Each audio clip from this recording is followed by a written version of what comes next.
ಶ್ರೀಗುರುಭ್ಯೋ ನಮಃ. ಹರಿ ಓಂ. ಶ್ರೀಮಾತ್ರೇ ನಮಃ. ಶ್ರೀ ಗುರುಭ್ಯೋ ನಮಃ. ಕಳೆದ ಸಂಚಿಕೆಯಲ್ಲಿ ಭೌತಿಕ ಕಾಯದ ಬಗ್ಗೆ ಎಲ್ಲ ಸಾಕಷ್ಟು ಮಾಹಿತಿ ಕೊಟ್ಟಿದ್ದೀರಾ. ಭಾವನಾತ್ಮಕ ಕಾಯದ ಬಗ್ಗೆ, ಸೂಕ್ಷ್ಮ ಕಾಯದ ಬಗ್ಗೆ, ಮಾನಸಿಕ ಕಾಯದ ಬಗ್ಗೆನೂ ಸಾಕಷ್ಟು ವಿವರಣೆ ಕೊಟ್ಟಿದ್ದೀರಾ. ಅದರಲ್ಲಿ ಮನಸ್ಸನ್ನು ತಿಳ್ಕೊಳ್ಳೋಂಥ ಬಗ್ಗೆ ಹೇಗೆ, ಕೆಲವೊಮ್ಮೆ ಮನಸ್ಸನ್ನು ತಿಳ್ಕೊಳ್ಳೋದು ಬಹಳ ಕಷ್ಟನೇ ಆಗುತ್ತೆ. ಯಾಕಂದರೆ ಅದು ತಿಳ್ಕೊಳ್ಳೋಕೆ ಹೊರಟಷ್ಟು ಅದು ನಮಗೆ ಕೈಗೆ ಸಿಕ್ಕೋದಿಲ್ಲ, ಕೈಯಲ್ಲಿ ಹಿಡ್ಲಿಕ್ಕೆ ಆಗೋದೇ ಇಲ್ಲ. ಅಂಥ ಒಂದು ಮನಸ್ಸನ್ನು ನಾವು ಸಂಪೂರ್ಣವಾಗಿ ತಿಳ್ಕೊಳ್ಳೋದು ಬಹಳ ಕಷ್ಟ ಇದೆ. ಅದನ್ನು ಸರಿಯಾದ ರೀತಿ ತಿಳ್ಕೊಳ್ಳೋದಕ್ಕೆ ಕೆಲವೊಂದು ವಿಧಾನಗಳು ಏನಾದರೂ ಇವೆಯೇ? ಅದ್ರ ಬಗ್ಗೆ ಸ್ವಲ್ಪ ಮಾಹಿತಿ ಕೊಡಿ. ಹಾಗೆ ಈ ಮನಸ್ಸಿನ ಮೂಲಕನೇ ಕೆಲಸ ಮಾಡಬಹುದಾ, ಅಥವಾ ಬೇರೆ ಏನಾದರೂ ಚಟುವಟಿಕೆಗಳು ಅದಕ್ಕೆ ಉಪಯುಕ್ತವಾಗುವಂಥ ಒಂದು ಏನಾದರೂ ಬೇರೆ ಏನಾದರೂ ಮಾಡ್ಬೋದಾ ಅಂತ. ಜಗನ್ಮಾತೆ ಕೃಪೆಯಿಂದ, ಸದ್ಗುರುಗಳ ಕೃಪೆಯಿಂದ ಏನು ಪ್ರೇರಣೆ ಬರುತ್ತೋ ಅದನ್ನು ವೀಕ್ಷಕರಿಗೆ ತಿಳಿಸೋ ಪ್ರಯತ್ನ ಮಾಡೋಣ. ಅದರಿಂದ ಅವ್ರಿಗೆ ಉಪಯುಕ್ತವಾಗಿತ್ತು ಅಂದರೆ ಆ ಸಾಧಕರಿಗೆ, ವೀಕ್ಷಕರಿಗೆ ನಮ್ಮ ಜನ್ಮ ಸಾರ್ಥಕ ಅಂತ ಭಾವಿಸ್ತೀವಿ. ಮನಸ್ಸನ್ನು ತಿಳ್ಕೊಳ್ಳೋದು ಬಹಳ ಸೂಕ್ಷ್ಮವಾಗಿದ್ದರೆ ಮಾತ್ರ, ಅರಿವಿನಿಂದ ಎಚ್ಚರವಾಗಿದ್ದಾಗ ಮಾತ್ರ ಅದನ್ನು ತಿಳ್ಕೊಳ್ಳೋಕೆ ಸಾಧ್ಯ. ನಾವು ಶರೀರ ಪ್ರಜ್ಞೆಯಲ್ಲೇ ಇದ್ದೀವಿ. ಹೌದು. ಕೆಲವೊಮ್ಮೆ ಏನಾಗುತ್ತೆ ಅಂದರೆ ನಾವು ಇದು ಎಲ್ಲ ಸಮಯದಲ್ಲೂ ಒಂದು ಜಾಗೃತ ಸ್ಥಿತಿನಲ್ಲಿ ಇರಲಿಕ್ಕೆ ಸಾಧ್ಯ ಆಗದೆ ಇರ್ಬೋದು. ಸಾಧ್ಯ ಆಗಲ್ಲ. ಯಾಕಂದ್ರೆ ಮನಸ್ಸು ಹಾಗೆ ಇರ್ಲಿಕ್ಕೆ ಬಿಡೋದೇ ಇಲ್ಲ. ಹೌದು. ಅದು ಏನಂದ್ರೆ ಈ ಶರೀರದಿಂದ ಬೇಕಾದ್ರೆ ನಾವು ಬೇರೆ ಆಗಿರ್ಬೋದು, ಮನಸ್ಸಿನಿಂದ ಬೇರೆ ಇರಕ್ಕಾಗ್ತಾ ಇಲ್ಲ. ಕಾರಣ ಏನಂದ್ರೆ ನಾನೇ ಮನಸ್ಸು ಅಂತ ತಿಳ್ಕೊಂಡ್ಬಿಟ್ಟಿದ್ದೀನಿ. ಹೌದು. ನನ್ನನ್ನು ಮನಸ್ಸಿನಿಂದ ಬೇರೆ ಅಂತ ತಿಳ್ಕೊಳಕ್ಕಾಗಲ್ಲ ಅಂತ ಪರಿಸ್ಥಿತಿ ಒದಗಿದೆ. ಈಗ ನನ್ನ ಶರೀರ ಇದು, ನನ್ನ ಹೃದಯ, ನನ್ನ ಕಿಡ್ನಿ, ನನ್ನ ಹಾರ್ಟ್, ನನ್ನ ಮೆದುಳು, ಈ ರೀತಿ ನಾವು ಹೇಳ್ತೇವೆ. ಯಾರಾದ್ರೂ ನನ್ನದು ನನ್ನ ಶರೀರ, ಒಟ್ಟಿನಲ್ಲಿ ನಾನು ನನ್ನದು ಬೇರೆ. ನನ್ನ ಶರೀರವನ್ನು ನನ್ನಿಂದ ಬೇರೆ ಆಗಿ ಇರೋದನ್ನ ನಾವು ನೋಡ್ತೇವೆ. ಶರೀರವನ್ನು ನನಗಿಂತ ಭಿನ್ನವಾದ್ದು ಅನ್ನೋದನ್ನ ನೋಡ್ತೇವೆ. ಆದ್ರೆ ಮನಸ್ಸಿನಿಂದ ನಾನು ಭಿನ್ನ, ನಾನು ಬೇರೆ ಅಂತ ನೋಡೋಕ್ಕಾಗಲ್ಲ. ಯಾಕಂದರೆ ಮನಸ್ಸಿನೊಂದಿಗೆ ತಾದಾತ್ಮ್ಯವನ್ನು ಹೊಂದಿರುತ್ತೇನೆ, ನಾನು ಅದೇ ಅಂತ ತಿಳ್ಕೊಂಡಿರ್ತೇನೆ. ಯಾಕಂದರೆ ನಾನೀಗ ಹೃದಯ ತೆಗೆದು ಹೃದಯನ ಹಾಕಿದ್ರೆ, ಕಿಡ್ನಿನ ತೆಗೆದು ಕಿಡ್ನಿನ ಹಾಕಿದ್ರೆ, ಬೇರೆಯವರ ಹೃದಯವನ್ನು ತೆಗೆದು ಕಸಿ ಮಾಡಿದ್ರೆ ಬೇರೆಯವರ ಹೃದಯ, ಅವ್ರ ಒಂದು ಮನಸ್ಥಿತಿ ನಮ್ಗೆ ಬರೋದಿಲ್ಲ ಅಲ್ವಾ? ಮನಸ್ಸು ನಮ್ಮದೇ ಇರುತ್ತೆ. ನಾನು ಮೂರ್ತಿಯಾಗೇ ಇರ್ತೀನಿ. ನನ್ನ ಹಾಗಾದ್ರೆ ಮನಸ್ಸು ಅನ್ನೋದು ನೆನಪುಗಳ ಒಂದು ಆಗರವೇ? ಅದೊಂದು ಗುಡಾಣ. ಎಲ್ಲ ನೆನಪುಗಳು, ಎಲ್ಲ ಯೋಚನೆಗಳ, ಆಮೇಲೆ ನೆನಪುಗಳ, ಚಿಂತೆಗಳ ಒಂದು ಗುಡಾಣ ಅದು. ನಾನು ಶರೀರದಿಂದ ಬೇರೆ ಅನ್ನೋದನ್ನ ಬೇಕಾದ್ರೆ ಒಪ್ಕೊಂತೀನಿ. ಯಾಕಂದ್ರೆ ನನ್ನ ಶರೀರದಲ್ಲಿ ಕೈಗೆ ಏನಾದರೂ ಏಟಾಯಿತು ಅಂದರೆ ನನ್ನ ಕೈಗೆ ಏಟಾಯಿತು ಅಂತ ಹೇಳ್ತೀವಿ. ಹೃದಯಕ್ಕೆ ಏನಾದರೂ ಸಮಸ್ಯೆ ಆದರೆ ನನ್ನ ಹೃದಯಕ್ಕೆ ಸಮಸ್ಯೆ ಆಯಿತು ಅಂತ ಹೇಳ್ತೀವಿ. ಆದರೆ ನನ್ನ ಒಳಗಡೆ ನನ್ನ ಮನಸ್ಸಿಗೆ ಸಮಸ್ಯೆ ಆಗಿದೆ ಅಂತ ಹೇಳಲ್ಲ ಅವರು. ನನ್ನ ಮನಸ್ಸಿಗೆ ಸಮಸ್ಯೆ ಅಂತ ಹೇಳಲ್ಲ. ಮನಸ್ಸಿನೊಂದಿಗೆ ತಾದಾತ್ಮ್ಯವನ್ನು ಹೊಂದಿರ್ತೀವಿ. ಈಗ ಯಾರಾದರೂ ಕಾಯಿಲೆ ಬಿದ್ದಿತ್ತು ಅಂದರೆ, ಏನು ಹುಷಾರಿಲ್ವಂತೆ ಏನು ಅಂತ ಹೇಳಿದ್ರೆ, ಅಯ್ಯೋ ನನಗೆ ಹೌದು ಹುಷಾರಿಲ್ಲ, ಅನಾರೋಗ್ಯ ಕಾಡ್ತಾ ಇದೆ ಅಂತ ಹೇಳ್ಬಿಟ್ಟು ಹೇಳ್ತಾರೆ. ನನ್ನ ಒಂದು ದೇಹ ಪ್ರಕೃತಿ ಬಗ್ಗೆ ಕೇಳಿದ್ರು ಅನ್ನೋದೊಂದು ಖುಷಿ ಆಗುತ್ತೆ. ಅದೇ ಯಾರಾದರೂ ನಿಮ್ಮ ಮನಸ್ಸೇನೋ ಸರಿ ಇಲ್ವಂತೆ, ನಿಮ್ಮ ಮನಸ್ಸೇನೋ ಒಂದು ಸ್ವಲ್ಪ ಹುಚ್ಚುಚ್ಚಾಗಿ ಆಡ್ತಾ ಇದ್ದೀರಂತೆ ನೀವು ಅಂತ ಹೇಳಿದ್ರೆ ಏನಾಗುತ್ತೆ ಅಲ್ಲಿ? ಕೋಪ ಬರುತ್ತೆ.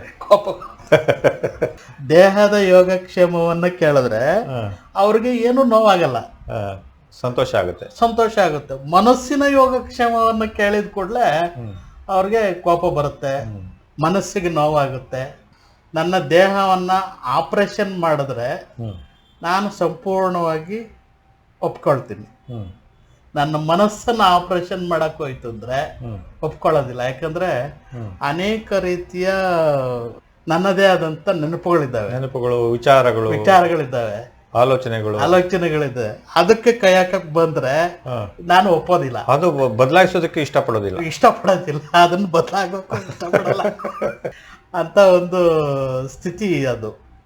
ಹಾಗಾಗಿ ಶರೀರಕ್ಕೆ ಈಗ ಕಸಿ ಮಾಡ್ತಾರೋ ವಿಜ್ಞಾನಿಗಳು, ಡಾಕ್ಟರ್ಸು, ಅದೇ ರೀತಿ ಮನಸ್ಸನ್ನು ಸಹ ಕಸಿ ಮಾಡುವಂತ ಅವಕಾಶ ಮುಂದಕ್ಕೆ ಬರ್ಬೋದು. ಅರ್ಧ ಭೂಮಂಡಲಕ್ಕೆ ನೀರು ಉಣಿಸಿದ ಮಹಾತ್ಮ ಸರ್ ಎಂ ವಿಶ್ವೇಶ್ವರಯ್ಯ ಅಂಥವರ ಮನಸ್ಸನ್ನ ಕಸಿ ಮಾಡೋ ಅಂಥದ್ದು ಆಯಿತು ಅಂದರೆ ಈ ಜಗತ್ತು ಮತ್ತೆ ಮತ್ತೆ ಮತ್ತೆ ಬೆಳಗಾಕ್ ಶುರುವಾಗುತ್ತೆ.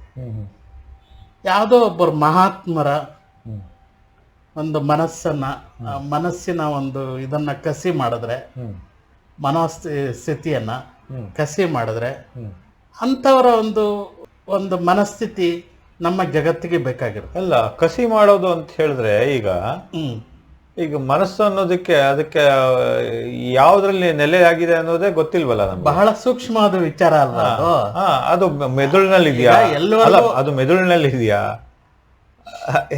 ಅಥವಾ ಬೇರೆ ಕಣ್ಣಲ್ಲಿದೆಯಾ, ಯಾವ್ದ್ರಲ್ಲಿದೆ? ಅದೇ ಈಗ 100 ಕೋಟಿ ನ್ಯೂರಾನ್ಗಳು ಮೆದುಳಿನಲ್ಲಿದೆ ಅಂತ ಹೇಳ್ತಾರೆ. ಒಂದೊಂದು ನ್ಯೂರಾನು ಒಂದೊಂದು ಸೂಪರ್ ಕಂಪ್ಯೂಟರ್ಗೆ ಸಮ ಅಂತ ಹೇಳ್ತಾರೆ. ಅಲ್ಲಿ ಮೆಮೊರಿ ಇರ್ಬೋದು, ಅದನ್ನ ಕಸಿ ಮಾಡುವಂತ ಕಾಲ ಬರ್ಬೋದೇನೋ ಹೇಳಕ್ಕಾಗಲ್ಲ. ಈಗ ಈ ಒಂದು ಶತಮಾನಕ್ಕೆ ಬರುತ್ತೋ ಮುಂದಿನ ಶತಮಾನಕ್ಕೆ ಬರುತ್ತೋ ಒಟ್ನಾಗ ಗೊತ್ತಿಲ್ಲ.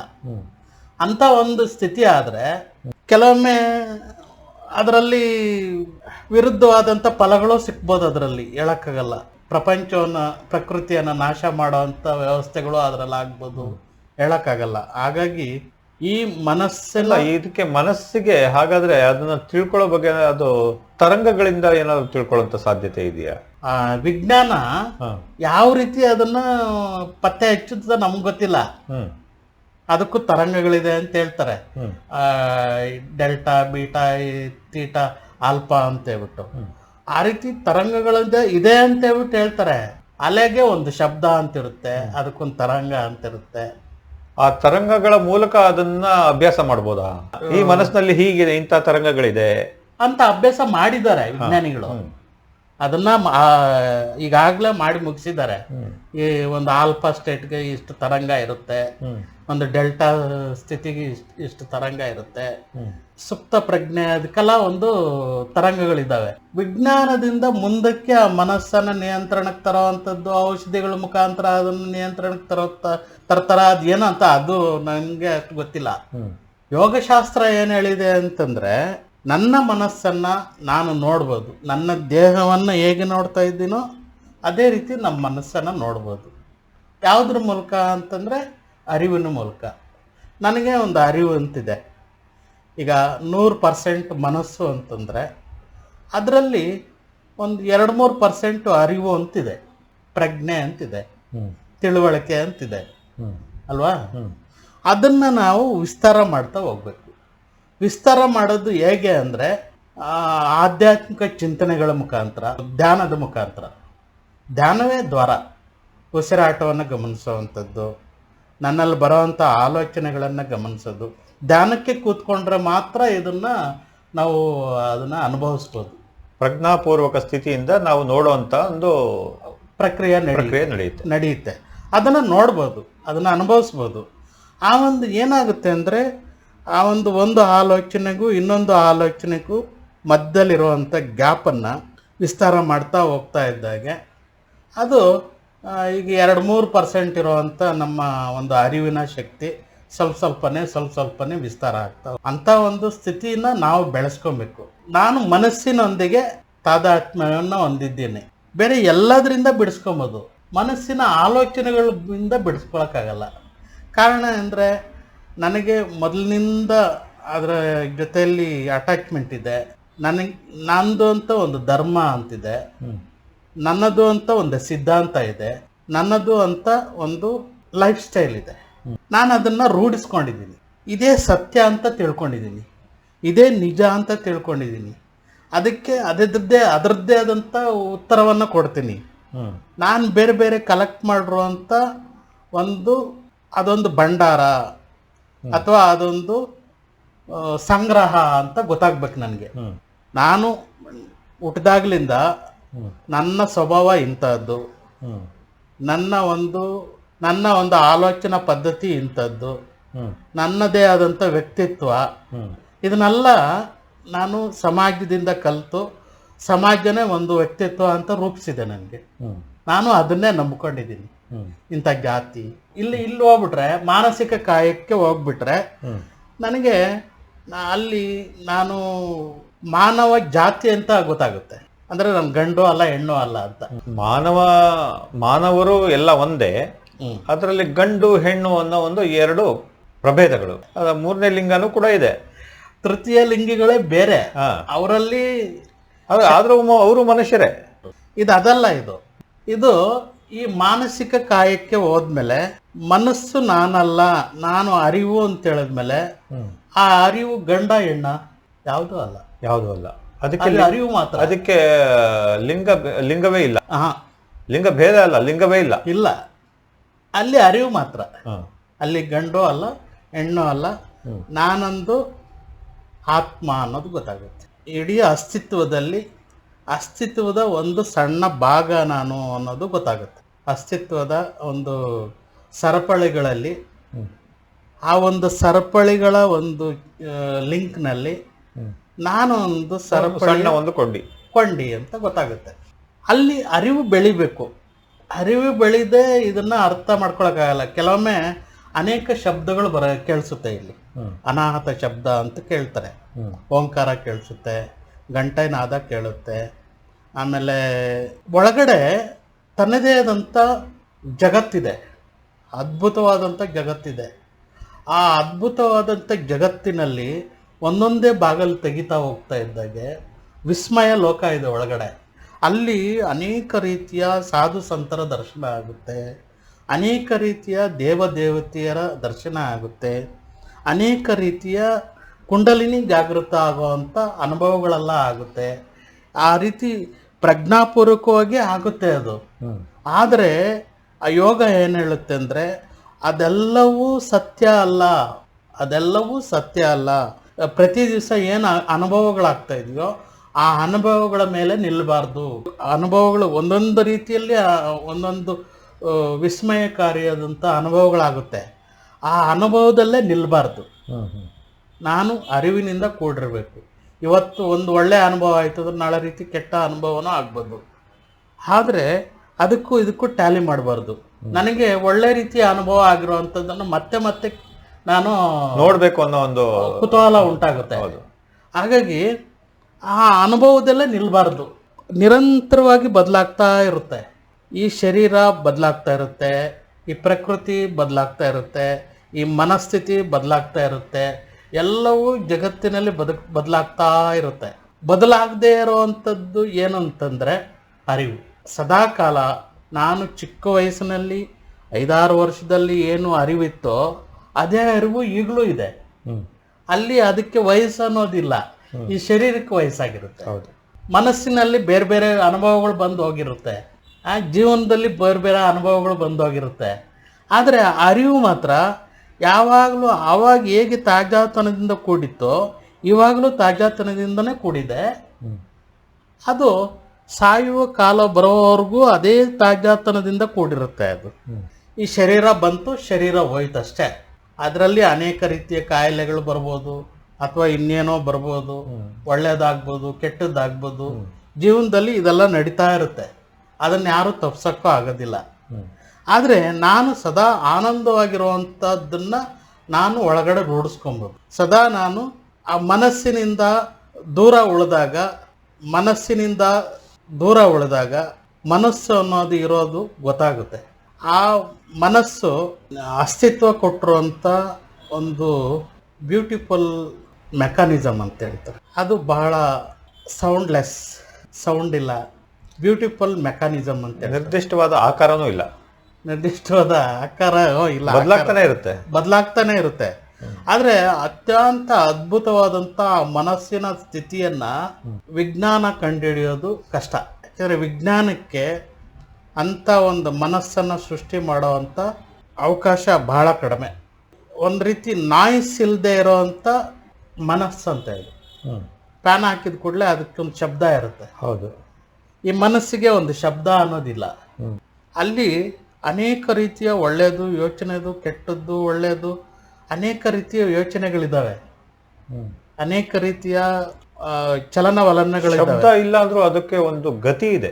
ಮನಸ್ಸು ಬಹಳಷ್ಟು ವೇಗವಾಗಿದೆ. ಅದು ಭಗವದ್ಗೀತೆಯಲ್ಲಿ ಕೃಷ್ಣ ಹೇಳ್ತಾನೆ, ಈ ಮನಸ್ಸು ಅನ್ನೋದು, ಅರ್ಜುನ ಕೇಳ್ತಾನೆ, ಅತ್ಯಂತ ವೇಗವಾದದ್ದು ಮನಸ್ಸು, ಅದನ್ನ ನಿಗ್ರಹ ಮಾಡೋದು ಹೇಗೆ ಅಂತೇಳಿ.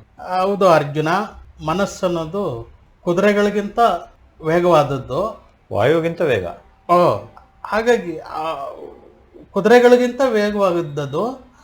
ಆ ಮನಸ್ಸನ್ನ ಹೇಗೆ ನಿಯಂತ್ರಣ ಮಾಡ್ಬೋದು ಅಂದ್ರೆ ಅಭ್ಯಾಸ ವೈರಾಗ್ಯಗಳಿಂದ ನಿಯಂತ್ರಣ ಮಾಡ್ಬೋದು. ಪತಂಜಲಿ ಸೂತ್ರಗಳಲ್ಲೂ ಇದೆ, ಅಭ್ಯಾಸ ವೈರಾಗ್ಯಾಭ್ಯಾಮ್ ತನ್ನಿರೋಧ. ಅಭ್ಯಾಸಗಳಿಂದ, ವೈರಾಗ್ಯಗಳಿಂದ ಅಂತಂದ್ರೆ ಅಲ್ಲಿ ಅರಿವಿನಿಂದ ಕೂಡಿದ್ದಾಗ, ಅರಿವಿನಿಂದ ಕೆಲಸ ಮಾಡಿದಾಗ ಮಾತ್ರ ಅದರ ಒಂದು ಅರಿವು ಆಗುತ್ತೆ. ನನ್ನ ಮನಸ್ಸು ಒಂದು ಆಲೋಚನೆಗಳ, ಕಲ್ಪನೆಗಳ ಗುಡಾಣ. ಅಲ್ಲಿ ನಮಗೆ ಅಸ್ತಿತ್ವ ಅಂತೇನು ಹೇಳ್ತೀವಿ. ಅಸ್ತಿತ್ವದಲ್ಲಿ ಒಂದು ಸಣ್ಣ ಅರಿವು ಅಂತಿದೆ. ಅರಿವನ್ನು ವಿಕಾಸ ಮಾಡಿದ್ರೆ ಮನಸ್ಸು ವಿಲೀನವಾಗುತ್ತೆ. ಮನಸ್ಸು ಬೆಳೆದಂತೆ ಅರಿವು ಚಿಕ್ಕದಾಗುತ್ತೆ. ಅರಿವಿನ ಇದು ಪರಿಮಾಣ ಚಿಕ್ಕದಾಗುತ್ತೆ. ಮನಸ್ಸಿನಲ್ಲೇ ತುಂಬಿತ್ತು ಅಂದ್ರೆ ಅರಿವೇ ಇರಲ್ಲ. ಮೊಬೈಲ್ನ ಹಿಡ್ಕೊಂಡ್ರೆ ಎಷ್ಟು ಗಂಟೆ ಹೋಗುತ್ತೆ ಅಂತ ಹೇಳಕ್ಕಾಗಲ್ಲ. ಕೆಲವೊಮ್ಮೆ 2 ಗಂಟೆ 3 ಗಂಟೆ. ನಾವು ಈಗಿನ ಮಕ್ಕಳೆಲ್ಲ ನೋಡಿದ್ದೀವಿ, ರಾತ್ರಿ ಹಿಡ್ಕೊಂಡ್ರೆ ಒಂದು 8 ಗಂಟೆ ಅಷ್ಟೊತ್ತಿಗೆ ಹಿಡ್ಕೊಳ್ತು ಅಂದ್ರೆ ಅವನು ರಾತ್ರಿ 2 ಗಂಟೆ 3 ಗಂಟೆ ಆದ್ರೂ ನಿದ್ದೆ ಬರೋವರೆಗೂ ಅದನ್ನ ನೋಡ್ತಾನೆ ಇರ್ತಾನೆ. ನಿದ್ದೆ ಬಂದ್ರೂ ಗೊತ್ತಾಗೋದಿಲ್ಲ, ನಿದ್ದೆ ಮಂಪರ್ನಲ್ಲಿ ನೋಡ್ತಾನೆ, ಮತ್ತೆ ಎಚ್ಚರ ಆಗಿ ನೋಡ್ತಾನೆ. ಬೆಳಗ್ಗೆ ಎದ್ದು ಮತ್ತೆ ಮೊಬೈಲ್ ನೋಡ್ತಾರೆ. ನಾವು ಅಷ್ಟೇ, ಅದಕ್ಕೇನಾದ್ರೂ ಅಡಿಕ್ಟ್ ಆಗ್ಬಿಟ್ರೆ ನಮ್ಮ ಒಂದು ಅರಿವಿನ ಶಕ್ತಿಯನ್ನ ಪೂರ್ತಿ ಅದು ಎಳ್ಕೊಂಡ್ಬಿಡುತ್ತೆ. ಪ್ರಜ್ಞೆ ಇಲ್ಲದೆ ಮೊಬೈಲ್ ತಗೊಂತೀನಿ, ಪ್ರಜ್ಞೆ ಇಲ್ಲದೆ ಅದು ವಿಲೀನವಾಗ್ಬಿಡ್ತೀನಿ ಮೊಬೈಲ್ನೊಳಗಡೆ. ಆ ಘಟನೆಗಳ ಒಳಗಡೆ ಹೊರಟೋಗ್ತೀನಿ. ಆ ಸಬ್ಲಿಮೇಷನ್ ರೆಕಾರ್ಡ್ ಅಂತ ಹೇಳ್ಬಿಟ್ಟು ಏನು ಹೇಳ್ತಾರೆ, ಆ ಸಬ್ಲಿಮೇಷನ್ ರೆಕಾರ್ಡ್ ಯಾವುದೋ ಒಂದು ನನಗೆ ಇಷ್ಟವಾಗಿರೋ ಅಂಥ ಒಂದು ವಿಚಾರ ಬರುತ್ತೆ. ಅದ್ರ ಆ ವಿಚಾರ ಬರಬೇಕು ಅಂತ ನಾನು ಇಷ್ಟಪಡ್ತೀನಿ, ಅದು ಬರ್ತಾ ಇರುತ್ತೆ. ಅದನ್ನೇ ನೋಡಬೇಕು ಅನ್ನೋ ಬಯಕೆ ಉಂಟಾಗುತ್ತೆ.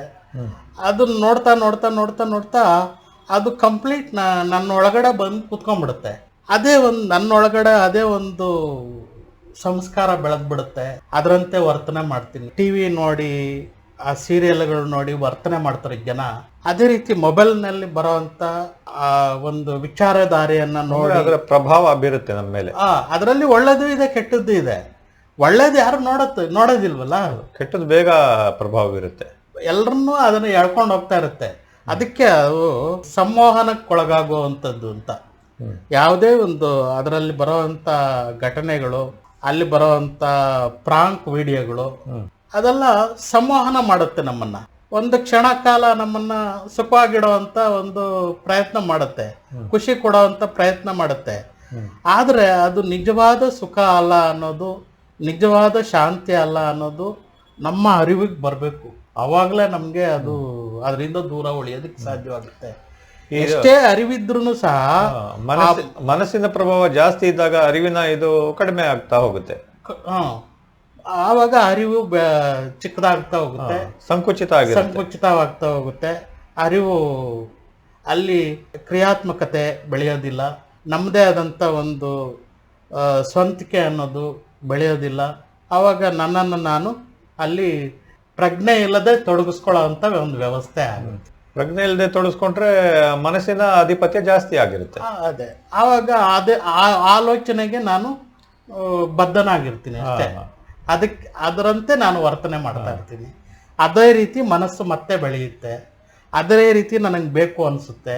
ಹಾಗಾಗಿ ನನ್ನ ಒಳಗಡೆ ಇರುವಂತ ಅರಿವಿನ ಶಕ್ತಿ ಜಾಸ್ತಿ ಕುಂದುತ್ತಾ ಹೋಗುತ್ತೆ.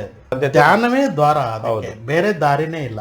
ಈ ಮನಸ್ಸನ್ನೋದು ಪ್ರತಿ ಕ್ಷಣನೂ ಒಂದೊಂದು ಹೊಸ ಆಲೋಚನೆಗಳನ್ನು ಸೃಷ್ಟಿ ಮಾಡ್ತಾ ಇರುತ್ತೆ. ಹಿಂದೆ ಭೂತಕಾಲದಲ್ಲಿ ನಡೆದಿರೋ ಅಂಥ ವಿಷಯಗಳು ವರ್ತಮಾನ ಕಾಲದಲ್ಲಿ ಅನೇಕ ವಿಚಾರಗಳನ್ನು ಸೃಷ್ಟಿ ಮಾಡುತ್ತೆ. ಯಾರ್ದೋ ಜೊತೆಯಲ್ಲಿ ಜಗಳ ಆಡಿರ್ತೀನಿ, ಅನೇಕ ರೀತಿಯ ಅವ್ರಿಗೆ ಒಂದೊಂದು ಡೈಲಾಗ್ ಹೊಡೆಯೋ ಅಂಥದ್ದು, ಅವ್ರಿಗೆ ಈ ಥರ ಮಾತಾಡಬೇಕು, ಆ ಥರ ಮಾತಾಡಬೇಕು, ಇನ್ನೊಂದೇನೋ ವಾಗ್ವಾದಗಳು ಎಲ್ಲ ಬರುತ್ತೆ. ಅವಾಗ ನನಗೆ ಈ ಥರ ಮಾಡ್ಬಿಟ್ಟ ಅವನು, ನನಗೆ ಈ ಥರ ಮಾಡ್ಬಿಟ್ಟ, ನನಗೆ ಇಷ್ಟ ಅವಮಾನ ಮಾಡ್ಬಿಟ್ಟ, ನಾನು ಇದೇ ಥರ ಅವಮಾನ ಮಾಡಬೇಕು, ಅದೇ ಥರ ಅವಮಾನ ಮಾಡಬೇಕು, ಈ ರೀತಿ ಆಲೋಚನೆಗಳು ನಿರಂತರವಾಗಿ ಬರ್ತಾ ಇರುತ್ತೆ. ಆ ರೀತಿ ಆಲೋಚನೆಗಳು ಬಂದಾಗ ಅರಿವು ಮುಚ್ಚಿಬಿಡುತ್ತೆ. ಯೋಗಶಾಸ್ತ್ರ ಏನು ಹೇಳುತ್ತೆ ಅಂದರೆ, ಅರಿವಿನಿಂದ ಕೂಡಿರು, ಅರಿವಿನಿಂದ ಕೂಡಿದ್ದಾಗ ಇದು ಒಳ್ಳೆಯದು, ಇದು ಕೆಟ್ಟದ್ದು ಅನ್ನೋ ಆಯ್ಕೆ ಮಾಡಕ್ಕೆ ಹೋಗ್ಬಾರ್ದು. ನಾವೇನು ಮಾಡ್ತೀವಿ, ಒಳ್ಳೆಯ ವಿಚಾರಗಳು ಬಂದಾಗ ಅದನ್ನು ಕಲೆಕ್ಟ್ ಮಾಡ್ಕೊಳಕ್ಕೆ ನೋಡ್ತೀವಿ. ಇದನ್ನು ನಾನು ನೆನ್ಪಿಟ್ಕೊಬೇಕು, ಸಂಗ್ರಹ ಮಾಡ್ತಾ ಹೋಗ್ತೀನಿ. ಆಮೇಲೆ ಇನ್ನೇನೋ ಒಂದು ಕೆಟ್ಟ ಆಲೋಚನೆಗಳು ಬಂತು, ಅದನ್ನು ನಾನು ತಿರಸ್ಕಾರ ಮಾಡಕ್ಕೆ ಹೋಗ್ತೀನಿ. ತಿರಸ್ಕಾರ ಮಾಡಿದಾಗಲೂ ಅದ್ರ ವಿರೋಧ ಆಗುತ್ತೆ. ಆಯ್ಕೆ ಮಾಡ್ಕೊಳ್ಳೋದಾಗ್ಲೂ ಅದು ನನಗೆ ಅವಶ್ಯಕತೆ ಇಲ್ಲದೆ ಇರುವಂಥದ್ದನ್ನು ತುಂಬಿಸ್ಕೊಳ್ತಾ ಇದ್ದೀನಿ. ಅನೇಕ ವಿಚಾರಗಳನ್ನು ಇದೇನು ಹೇಳುತ್ತೆ ಯೋಗ ಮತ್ತೆ ಮತ್ತೆ ಹೇಳುವಂಥದ್ದು ಏನು ಅಂದರೆ, ಅರಿವಿನಿಂದ ಇರು, ಅರಿವನ್ನು ವಿಕಾಸ ಮಾಡು. ಅಲ್ಲಿ ನಮ್ಮ ಒಂದು ತಿಳುವಳಿಕೆ ಅನ್ನೋವಂಥದ್ದೇ ಬಹಳ ಮುಖ್ಯವಾಗಿ ಇರೋವಂಥದ್ದು.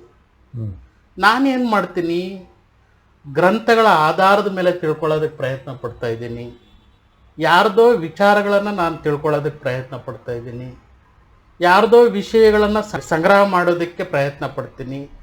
ಆ ವಿಚಾರಗಳು ಬರೀ ಸಂಗ್ರಹ ಅಷ್ಟೇ. ಈ ಕ್ಷಣಕ್ಕೆ ಅದು ಉತ್ತರವಾಗಿ ಕಾಣ್ಬೋದು, ಇನ್ನೊಂದು ಸ್ವಲ್ಪತ್ತಿಗೆ ಅದು ಪ್ರಶ್ನೆ ಆಗಿರುತ್ತೆ. ಆಯ್ಕೆ ರಹಿತತೆಯಿಂದ ಕೂಡಿದ್ದು ಅರಿವಿನಿಂದ ಕೂಡಿತ್ತು ಅಂದರೆ ಅಲ್ಲಿ ಪ್ರಶ್ನೆನೂ ಇಲ್ಲ, ಉತ್ತರನೂ ಇಲ್ಲ. ಹಾಗೆ ಅರಿವಿನಿಂದ ಕೂಡಿರೋ ಅಂತ ಒಂದು ವ್ಯವಸ್ಥೆ ನಮ್ಮದಾಗುತ್ತೆ. ಯಾರೋ ಒಬ್ಬರನ್ನ ಮಾತಾಡಿಸಿದಾಗ ಅವರು ಯಾವುದೇ ಒಂದು ವಿಚಾರಕ್ಕೆ ಇಂದಿನ ಅನುಭವಗಳನ್ನು ಹೇಳ್ತಾನೆ ಇರ್ತಾರೆ. ಕೆಲವರು ನೋಡಿದ್ದೀವಿ ನಾವು. ಹೌದು, ಯಾವುದಾದ್ರೂ ಒಂದು ಸಣ್ಣ ವಿಷಯ ತಗೊಂಡು ಏನೋ ಮಾತಾಡ್ತೀವಿ ಅಂತಂದರೆ ಅವ್ರದ್ದನ್ನು ಅವ್ರ ಜೀವನದಲ್ಲಿ ಏನೋ ಘಟನೆಗಳು ನಡೆದಿರುತ್ತೆ. ಆ ಘಟನೆಗಳನ್ನ ಉದಾಹರಣೆ ಕೊಡ್ತಾರೆ. ಅದು ಒಂದು ಕೆಲವೊಮ್ಮೆ ದೊಡ್ಡ ಒಂದು ಕತೆ ಆಗಿರುತ್ತೆ. ಅದು ಆ ಕಥೆನ ನಾವು ಕೇಳಬೇಕು. ಅದೊಂದು ಅನುಭವ ಆಗೋದಕ್ಕೆ ಸಾಧ್ಯ, ಅನುಭವ ಇರ್ಬೋದೇನೋ, ಆದರೆ ಅದು ಭೂತಾನೆ. ಅದು ನಮ್ಮ ಅರಿವನ್ನ ತಿನ್ನುವಂಥ ಒಂದು ಇದಷ್ಟೇ. ಅದೊಂದು ಆಲೋಚನೆ, ಒಂದು ಸಮೂಹ, ಅದೊಂದು ವಿಚಾರಗಳ ಸಮೂಹ. ಅದು ಅರಿವನ್ನ ವಿಕಾಸ ಮಾಡದೇ ಇರುವಂಥ ಒಂದು ವಿಚಾರಗಳ ಸಮೂಹ ಅಷ್ಟೆ. ಅದು ಒಳ್ಳೆಯದಿದ್ರೂ ಸರಿ, ಕೆಟ್ಟದ್ದಿದ್ರೂ ಸರಿ, ಅದನ್ನು ಆಯ್ಕೆ ರಹಿತವಾಗಿ ನೋಡೋ ಅಂಥದ್ದೇ ಅರಿವು. ಆ ಅರಿವಿನಿಂದ ನೋಡಿದಾಗ ಏನಾಗುತ್ತೆ, ಮಾನಸಿಕ ಕಾಯ ಅನ್ನುವಂಥದ್ದು ಅಲ್ಲಿ ವಿಲೀನವಾಗುತ್ತೆ. ಅಲ್ಲಿ ಅರಿವು, ಪ್ರಜ್ಞೆ, ಅದನ್ನು ಉಪನಿಷತ್ತು ಸಚ್ಚಿತ್ ಆನಂದ ಸ್ವರೂಪ ಅಂತ ಕರೆದಿದ್ರು. ಆ ಮನಸ್ಸು ಇಲ್ಲದೆ ಇದ್ದಾಗ ನಿರಂತರವಾಗಿ ಆನಂದದ ಅನುಭವ ಆಗುತ್ತೆ. ಸಚ್ಚಿತ್ ಆನಂದ ಸ್ವರೂಪ, ಅದೇ ನನ್ನ ನಿಜ ಸ್ವರೂಪ. ಸಚ್ಚಿತ್ ಆನಂದದ ಸ್ವರೂಪ ನನಗೆ ಅರಿವಿಗೆ ಬರುತ್ತೆ, ಆನಂದದ ಅನುಭವ ಆಗುತ್ತೆ. ವಿಜ್ಞಾನ ಮನಸ್ಸನ್ನು ಕಸಿ ಮಾಡೋವಂಥ ಅವಕಾಶ ಆಗ್ಬೋದು. ಒಬ್ಬ ಮಹಾತ್ಮರ ಮನಸ್ಸನ್ನು ಸಂಗ್ರಹಿಸ್ಬೋದು. ಒಬ್ಬ ಇಂಟೆಲಿಜೆಂಟ್ ಸರ್ ಎಂ ವಿಶ್ವೇಶ್ವರಯ್ಯನವರ ಮೆದುಳಿನಲ್ಲಿರುವಂಥ ಮನಸ್ಥಿತಿಯನ್ನು ಅದನ್ನು ಕಸಿ ಮಾಡ್ಬೋದು ಅಂತ ಒಂದು ಸಂದರ್ಭ ಬರ್ಬೋದು. ಆದರೆ ಈ ಆಧ್ಯಾತ್ಮಿಕ ಅನ್ನೋವಂಥದ್ದು ಮನಸ್ಸನ್ನು ತಿರಸ್ಕಾರ ಮಾಡಬೇಕು ಅಂತಲೇ ಹೇಳ್ಬಿಟ್ಟಿದ್ಯಲ್ವಾ. ಮನಸ್ಸಿನಿಂದ ನೀನು ದೂರ ಉಳಿದ್ರೇ ನಿನಗೆ ಆನಂದ ಸಿಗುವಂಥದ್ದು. ಅದು ನೀನಲ್ಲ. ಹೇಗೆ ಒಂದು ಕಿಡ್ನಿ ಇದೆಯೋ ನಮಗೆ, ಅದೇ ರೀತಿ ಮನಸ್ಸು. ಹೇಗೆ ನಮಗೆ ಒಂದು ಕೈ ಇದೆಯೋ, ಕಾಲಿದೆಯೋ, ಹೇಗೆ ನಮಗೆ ಒಂದು ಹೃದಯ ಇದೆಯೋ, ಅದೇ ರೀತಿ ಮನಸ್ಸು. ಆ ಮನಸ್ಸನ್ನು ನಾವು ಅರಿವಿನ ಮುಖಾಂತರ ನೋಡಿ ವಿಲೀನಗೊಳಿಸ್ಬೇಕು. ಮನಸ್ಸೆಲ್ಲ ಪೂರ್ತಿ ವಿಲೀನ ಆದಮೇಲೆ ಮತ್ತೆ ಮತ್ತೆ ಆಲೋಚನೆಗಳು ಸೃಷ್ಟಿ ಆಗ್ತಾನೇ ಇರುತ್ತೆ. ಆಲೋಚನೆಗಳು ಸೃಷ್ಟಿ ಆಗ್ತಾನೆ ಇರುತ್ತೆ. ಮನಸ್ಸಿನ ವಿಶೇಷತೆ ಅದು. ಹೌದು, ಅದು ನಾಯ್ಸ್ ಇಲ್ಲದೆ ಇರುವಂಥ ಒಂದು ಅದ್ಭುತವಾದಂಥ ಯಂತ್ರ. ಯೋಗ ಹೇಳುತ್ತೆ, ನೀನು ರೋಬೋಟ್ ಥರ ಕೆಲಸ ಮಾಡಬೇಡ, ನೀನು ಅರಿವಿನಿಂದ ಕೆಲಸ ಮಾಡು. ಯೋಗ ಹೇಳುತ್ತೆ, ನೀನು ರೋಬೋಟ್ ಥರ ಮನಸ್ಸಿಗೆ ಬಂದಿದ್ದೆಲ್ಲ ಹೇಳ್ಬೇಡ, ಅರಿವಿನಿಂದ ಮಾತಾಡು, ಅರಿವಿನಿಂದ ಆಲೋಚನೆಗಳನ್ನು ನೋಡು, ಅರಿವಿನಿಂದ ಎಲ್ಲವನ್ನು ನೋಡು. ಆವಾಗ ಆ ಅರಿವನ್ನು ಸೃಷ್ಟಿ ಮಾಡೋದಕ್ಕೆ ಯಾವ ವಿಜ್ಞಾನದ ಕೈಯಲ್ಲೂ ಆಗೋದಿಲ್ಲ. ಮನಸ್ಸನ್ನು ಬೇಕಾದ್ರೆ ವಿಜ್ಞಾನ ಕಂಡುಹಿಡಿಯುತ್ತೇನೋ, ಮನಸ್ಸನ್ನು ಬೇಕಾದ್ರೆ ಅದೇ ರೀತಿ ಮಾಡುತ್ತೇನೋ ಗೊತ್ತಿಲ್ಲ. ಮನಸ್ಸನ್ನು ಸೃಷ್ಟಿ ಮಾಡೋದು ಅಷ್ಟು ಈಸಿ ಅಲ್ಲ. ಹೌದು. ಯಾಕೆಂದರೆ ಶರೀರದಲ್ಲಿರೋವಂಥ ಬ್ಲಡ್ ಸರ್ಕ್ಯುಲೇಷನ್ನು ಅದು ಇದು ಇಂಥದನ್ನೇ ನಾವು ಮಾಡೋಕ್ಕಾಗಲ್ಲ. ಆ ಬ್ಲಡ್ಡನ್ನು ತಯಾರು ಮಾಡೋಕ್ಕಾಗಿ ಒಂದೇ ಒಂದು ಡ್ರಾಪ್ ಬ್ಲಡ್ಡನ್ನು ವಿಜ್ಞಾನ ಕಂಡುಹಿಡ್ದಿಲ್ಲ ಇನ್ನೂ, ಅಲ್ವಾ? ಅದೇ ರೀತಿ ಮನಸ್ಸನ್ನು ಕಂಡುಹಿಡಿಯೋದಕ್ಕೆ ಕಷ್ಟ ಇದೆ. ಬೇಕಾದ್ರೆ ಕಸಿ ಮಾಡ್ಬೋದೇನೋ, ಒಬ್ಬರ ಮನಸ್ಸನ್ನು ಇನ್ನೊಬ್ಬರ ಇದಕ್ಕೆ ಕನ್ವರ್ಟ್ ಮಾಡ್ಬೋದು. ಬೆಳೀತಾ ಇರೋಂಥ ಮಗುವಿಗೆ ಆ ಒಂದು ಮನಸ್ಸನ್ನು ಕಸಿ ಮಾಡ್ಬೋದೇನೋ ಗೊತ್ತಿಲ್ಲ. ಆ ರೀತಿ ಆದರೆ ಏನು ಆಶ್ಚರ್ಯ ಇಲ್ಲ. ಮನಸ್ಸಿನಿಂದ ಜಾಗೃತವಾಗಿರು, ಅರಿವಿನಿಂದ ಕೂಡಿರು ಅಂತೇಳ್ಬಿಟ್ಟು ನಮ್ಮ ಯೋಗಶಾಸ್ತ್ರ ಹೇಳುತ್ತೆ. ಹಾಗಾದಾಗ ನಾನು ಮನಸ್ಸಿಗಿಂತ ಇನ್ನೊಂದು ಸ್ಥಿತಿ ಅಂತ ಇದೆ, ಅದು ಅರಿವು. ಅರಿವಿನ ಮುಖಾಂತರ ನಾನು ಮನಸ್ಸನ್ನು ನೋಡೋಕ್ಕೆ ಪ್ರಯತ್ನ ಪಡ್ತೀನಿ, ಮನಸ್ಸನ್ನು ಉಪಯೋಗಿಸೋದಕ್ಕೆ ಪ್ರಯತ್ನ ಪಡ್ತೀನಿ. ಭೌತಿಕ ಕಾಯದ ಉದ್ವೇಗ ಏನು ಅಂತ ತಿಳ್ಕೊಂಡ್ವಿ. ಏನೋ ಒಂದು ಆಗುವಂಥದ್ದು, ಏನೋ ಒಂದು ಆದರೆ ಈಗ ಜಗತ್ತು ನನ್ನನ್ನು ಗುರುತಿಸುತ್ತೆ. ನಾನೊಬ್ಬ ದೊಡ್ಡ ಯೋಗ ಟೀಚರ್ ಆದರೆ ನನ್ನನ್ನು ಗುರುತಿಸ್ಬೋದು, ನಾನೊಬ್ಬ ಯೋಗ ಗುರು ಆದರೂ ನನ್ನನ್ನು ಇದನ್ನು ಗುರುತಿಸುತ್ತೆ, ನಾನೊಬ್ಬ ದೊಡ್ಡ ಸಂಗೀತಗಾರ ಆದರೆ ನನ್ನನ್ನು ಈ ಜಗತ್ತು ಗುರುತಿಸುತ್ತೆ, ನಾನು ತುಂಬ ಹಣ ಸಂಪಾದನೆ ಮಾಡಿದ್ರೆ ಈ ಜಗತ್ತು ನನ್ನನ್ನು ಗುರುತಿಸುತ್ತೆ. ಈ ಒಂದು ಭೌತಿಕ ಕಾಯದ ಉದ್ವೇಗ ಅದು ಆಗಲಿಲ್ಲ ಅಂತಂದಾಗ ನೋವಾಗುತ್ತೆ, ದುಃಖ ಆಗುತ್ತೆ. ನಾನೊಬ್ಬ ದೊಡ್ಡ ಯೋಗ ಟೀಚರ್ ಆಗೋಕ್ಕಾಗಿಲ್ಲ ಅನ್ನೋದು ಒಂದು ದುಃಖ ಆಗುತ್ತೆ. ನನ್ನ ಜೀವನದಲ್ಲಿ ಹಣ ಸಂಗ್ರಹ ಮಾಡೋಕ್ಕೆ ಆಗಲಿಲ್ಲ, ಅದೊಂದು ದುಃಖ ಆಗುತ್ತೆ. ನನ್ನ ಜೀವನದಲ್ಲಿ ಸಂಗೀತ ಕಲಿಯೋಕ್ಕೆ ಆಗಲಿಲ್ಲ, ಅದೊಂದು ದುಃಖ ಆಗುತ್ತೆ. ಇದು ಈ ದೇಹದ ಒಂದು ಉದ್ವಿಗ್ನ. ಅದು ಎರಡನೇ ದೇಹದ ಉದ್ವಿಗ್ನ ಏನು ಅಂತಂದರೆ ಕೋಪ, ತಾಪ, ಉದ್ವೇಗ. ಇದೆಲ್ಲ ಉದ್ವೇಗಗಳವು. ಅದರದ್ದು ಅದೊಂದು ಪ್ರೀತಿಯಿಂದ ಕೂಡಿರುವಂಥದ್ದಕ್ಕೆ ಅದು ಆ ಒಂದು ದೇಹಕ್ಕೆ ಆರೋಗ್ಯ. ಈ ದೇಹಕ್ಕೆ ಆ ಉದ್ವಿಗ್ನ ಇಲ್ಲದೆ ಇರುವಂಥದ್ದೇ ಈ ದೇಹದ ಆರೋಗ್ಯ, ಭೌತಿಕ ಕಾಯದ ಆರೋಗ್ಯ. ಭಾವನಾತ್ಮಕ ಕಾಯದ ಆರೋಗ್ಯ ಏನು ಅಂದರೆ ನಿರಂತರವಾಗಿ ಪ್ರೀತಿಯಿಂದ ಇರುವಂಥದ್ದೇ ಭಾವನಾತ್ಮಕ ಕಾಯದ ಆರೋಗ್ಯ. ಇಲ್ಲಿ ಸೂಕ್ಷ್ಮ ಕಾಯದಲ್ಲಿ ಆಸೆಗಳಿದ್ದಾವೆ. ಆಸೆಗಳು ಬಯಕೆಗಳನ್ನು ಉಂಟು ಮಾಡಿಲ್ಲ ಅಂದರೆ ಅದರ ಉದ್ವಿಗ್ನ ಶಾಂತವಾಗುತ್ತೆ. ಆ ಶರೀರದ ಆ ಸೂಕ್ಷ್ಮ ಕಾಯದ ಆರೋಗ್ಯ. ಮಾನಸಿಕ ಕಾಯದ ಆರೋಗ್ಯ ಏನು ಅಂದರೆ ಅರಿವಿನಿಂದ ಕೂಡಿರುವಂಥದ್ದು. ಆ ಅರಿವು ಇಲ್ಲ ಅಂತಂದರೆ ಅದು ಅನಾರೋಗ್ಯಕ್ಕೆ ಒಳಗಾಗುತ್ತೆ. ಮಾನಸಿಕ ಕಾಯ ಅನಾರೋಗ್ಯಕ್ಕೆ ಒಳಗಾಗುತ್ತೆ. ಅದು ಆರೋಗ್ಯವಾಗಿರಬೇಕು ಅಂದರೆ ಅರಿವಿನಿಂದ ಕೂಡಿರಬೇಕು, ಪ್ರಜ್ಞೆಯಿಂದ ಕೂಡಿರಬೇಕು. ಎಂಥ ಅದ್ಭುತವಾಗಿದೆ ಅಲ್ಲ. ಅಂಥ ಒಂದು ಅದ್ಭುತವಾದಂಥ ಒಂದು ಅರಿವು ಬಂತು ಅಂದರೆ 5ನೇ ಆಧ್ಯಾತ್ಮಿಕ ಕಾಯದಲ್ಲಿ ತನ್ನನ್ನು ತಾನು ತಿಳಿಯದಿರುವುದೇ ಅನಾರೋಗ್ಯ. ನನ್ನನ್ನು ನಾನು ಅರ್ಥ ಮಾಡ್ಕೊಳ್ಳದೆ ಇರುವಂಥದ್ದೇ ಅನಾರೋಗ್ಯ. ನನ್ನನ್ನು ನಾನು ಅರ್ಥ ಮಾಡ್ಕೊಳ್ಳೋದೇ ಆರೋಗ್ಯ, ಆಧ್ಯಾತ್ಮಿಕ ಆರೋಗ್ಯ. ಒಂದೊಂದು ಕಾಯಕ್ಕೂ ಒಂದೊಂದು ಆರೋಗ್ಯವನ್ನು ನಾವು ನೋಡಿದ್ವಿ. ಈ ಮಾನಸಿಕ ಕಾಯದ್ದು ಆಲೋಚನೆಗಳಿಂದ ಕೂಡಿರುವಂಥದ್ದು, ಕಲ್ಪನೆಗಳಿಂದ ಕೂಡಿರುವಂಥದ್ದು, ವಿಚಾರಗಳಿಂದ ಕೂಡಿರುವಂಥದ್ದು, ವಿವರಣಾತ್ಮಕವಾಗಿ ಕೂಡಿರುವಂಥದ್ದು. ಒಟ್ಟು ಅದು ಸಂಗ್ರಹ. ಅದು ಅನೇಕ ಅನುಭವಗಳಿದ್ದಾವೆ. ಪ್ರತಿಯೊಂದು ಆಲೋಚನೆಗಳು ಇದು ನೀನೇ, ಇದು ನಾನೇ ಅಂತಲ್ಲ. ನನ್ನ ವ್ಯಕ್ತಿತ್ವ ಇಂಥದ್ದು, ನನ್ನ ಗುಣ ಇಂಥದ್ದು, ನನ್ನ ಸ್ವಭಾವ ಇಂಥದ್ದು, ಈ ರೀತಿ ಆಲೋಚನೆಗಳದ್ದೇ ಅದು ಇರೋದಷ್ಟೇ. ಅದು ನಾನಲ್ಲ. ಮನಸ್ಸಿನಿಂದ ಕೂಡಿರುವಂಥ ಆಲೋಚನೆಗಳಿಂದ ಕೂಡಿರುವಂಥ ಸ್ವಭಾವ ಅದು, ಆಲೋಚನೆಗಳಿಂದ ಕೂಡಿರುವಂಥ ವ್ಯಕ್ತಿತ್ವ ಅದು. ಆಲೋಚನೆಗಳಿಂದ ಕೂಡಿರುವಂಥ ಧರ್ಮ ಅದು, ಆಲೋಚನೆಗಳಿಂದ ಕೂಡಿರುವಂಥ ನಾನು ಅದು. ಆ ಮನಸ್ಸು ಅದು ಒಪ್ಕೊಂಡಿರೋದಲ್ಲಿ ಅಲ್ಲಿ ಅರಿವಿನಿಂದ ಕೂಡಿದ್ದಾಗ ಮನಸ್ಸು ವಿಲೀನವಾಗ್ತಾ ಹೋಗುತ್ತೆ. ಯಾವಾಗ ಅದು 5%, 2%, 3% ಇರೋವಂಥ ಅರಿವು ವಿಕಾಸ ಆಗ್ತಾ ಹೋಗಿ ಅದು ಪರಿಪೂರ್ಣವಾಗಿ ಅರಿವಾಗುತ್ತೋ ಆವಾಗ ಮನಸ್ಸನ್ನು ನಾವು ಉಪಯೋಗಿಸಲ್ಪಡುವುದಕ್ಕೆ ಇರುವಂಥ ಒಂದು ವಸ್ತು ಅನ್ನೋದು ನಮಗೆ ಅರಿವಾಗುತ್ತೆ. ಆವಾಗ ಅದನ್ನು ಒಂದು ಕಿಡ್ನಿ ಅಂತೆ ನನಗೋಸ್ಕರ ಕೆಲಸ ಮಾಡ್ತಾಯಿದೆ, ಒಂದು ಹೃದಯ ನನಗೋಸ್ಕರ ಕೆಲಸ ಮಾಡ್ತಾಯಿದೆ, ನನ್ನ ಶರೀರ, ಕಣ್ಣುಗಳು, ಬಾಯಿ, ನಾಲಿಗೆ, ಕಿವಿ ನನಗೋಸ್ಕರ ಹೇಗೆ ಕೆಲಸ ಮಾಡ್ತಾ ಇದೆ ಅಂತ ಅನುಭವ ಆಗುತ್ತೋ ಅದೇ ರೀತಿ ನನಗೋಸ್ಕರ ನನ್ನ ಮನಸ್ಸು ಅನ್ನೋವಂಥದ್ದು ಇರೋವಂಥದ್ದು. ನನ್ನ ಮನಸ್ಸಿಗೂ ಅರಿವಿಗೂ ಒಂದು ತಡೆಗೋಡೆ ಇದೆ, ಅದು ಆಲೋಚನೆಗಳಿಂದ ನಿರ್ಮಾಣ ಆಗಿದೆ.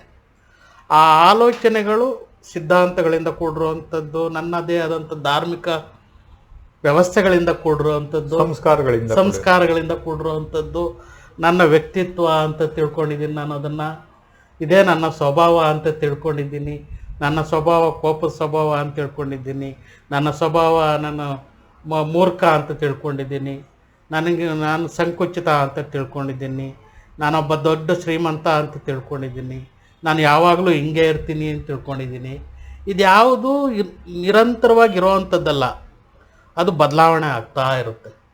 ಮನಸ್ಸು ಈ ಕ್ಷಣ ಇದ್ದಂಥ ಆಲೋಚನೆ ಇನ್ನೊಂದು ಕ್ಷಣದಲ್ಲಿ ಇರಲ್ಲ. ಹಾಗಾಗಿ ಅರಿವಿಗೆ ಒಂದು ತಡೆಗೋಡೆ ಇದೆ ಆಲೋಚನೆಗಳದ್ದು. ಆ ಆಲೋಚನೆಗಳೆಲ್ಲ ಬೀಳ್ತಾ ಹೋಗ್ತಾ ಇದ್ದಾಗೆ, ವಿಲೀನವಾಗ್ತಾ ಹೋಗ್ತಾ ಇದ್ದಾಗೆ ಆ ಅರಿವು ಜಾಗೃತವಾಗುತ್ತೆ, ಪ್ರಜ್ಞೆ ಅನ್ನೋದು ಜಾಗೃತವಾಗುತ್ತೆ. ಆವಾಗ ಮಾನಸಿಕ ಕಾಯದ ಆರೋಗ್ಯ ಅರಿವಿನಿಂದ ಕೂಡಿರುವಂಥದ್ದು. ಆಲೋಚನೆಗಳಿಂದ ಕೂಡಿತ್ತು ಅಂದರೆ ಮಾನಸಿಕ ಕಾಯದ ಅನಾರೋಗ್ಯ. ಆವಾಗ ನಾವು ಆಧ್ಯಾತ್ಮಿಕ ಕಾಯಕ್ಕೆ ಪ್ರವೇಶ ಮಾಡ್ತೀವಿ. ಆಧ್ಯಾತ್ಮಿಕ ಕಾಯದ ಒಂದು ವಿಶೇಷತೆ ಏನಂತಂದರೆ ಅನಂತ ಕೊಂಡಿಗಳಿದ್ದಾವೆ ಅಸ್ತಿತ್ವದಲ್ಲಿ, ಅನಂತ ಬಿಂದುಗಳಿದ್ದಾವೆ. ಆ ಬಿಂದುಗಳಲ್ಲಿ ನಾನು ಒಂದು ಬಿಂದು, ಅನಂತ ಕೊಂಡಿಗಳಲ್ಲಿ ನಾನು ಒಂದು ಕೊಂಡಿ, ಅನಂತ ಅಸ್ತಿತ್ವದಲ್ಲಿ ನಾನು ಒಂದು ಅಂಗ ಅನ್ನೋದು ಅಲ್ಲಿ ಅರಿವಿಗೆ ಬರುತ್ತೆ. ಆವಾಗ ನಾನೊಂದು ಆತ್ಮ ಅನ್ನೋದು ಗೊತ್ತಾಗುತ್ತೆ, ನನಗೆ ಒಂದು ಆನಂದ ಸ್ವರೂಪ, ನಾನೊಂದು ಚೈತನ್ಯದ ಸ್ವರೂಪ ಅನ್ನೋದು ಗೊತ್ತಾಗುತ್ತೆ. ಈ ಮಾನಸ ಕಾಯದಲ್ಲಿ ಮನಸ್ಸಿನ ಆಲೋಚನೆಗಳು ಅರಿವಿಗೆ ಒಂದು ತಡೆಗೋಡೆ. ಅರಿವು ಜಾಗೃತ ಆದಮೇಲೆ ಎಲ್ಲ ಕಡೆ ವ್ಯಾಪಿಸಿರುವಂಥ ಅರಿವು ನಮ್ಮದಾಗುತ್ತೆ, ಪ್ರಜ್ಞೆ ಉಂಟಾಗುತ್ತೆ. ಪ್ರಜ್ಞೆ ಏನು ಅಂತಂದರೆ ನನ್ನ ಸ್ವಯಂನ ಅನುಭವ ಆಗುತ್ತೆ, ಅನುಭೂತಿ ಆಗುತ್ತೆ. ನಾನೊಂದು ಆತ್ಮ. ಈ ಆತ್ಮಕ್ಕೆ ಗಂಡು ಹೆಣ್ಣು ಅನ್ನೋ ಭೇದ ಇಲ್ಲ. ಅಲ್ಲಿ ನಾನು ಗಂಡು ಅಲ್ಲ, ಹೆಣ್ಣು ಅಲ್ಲ.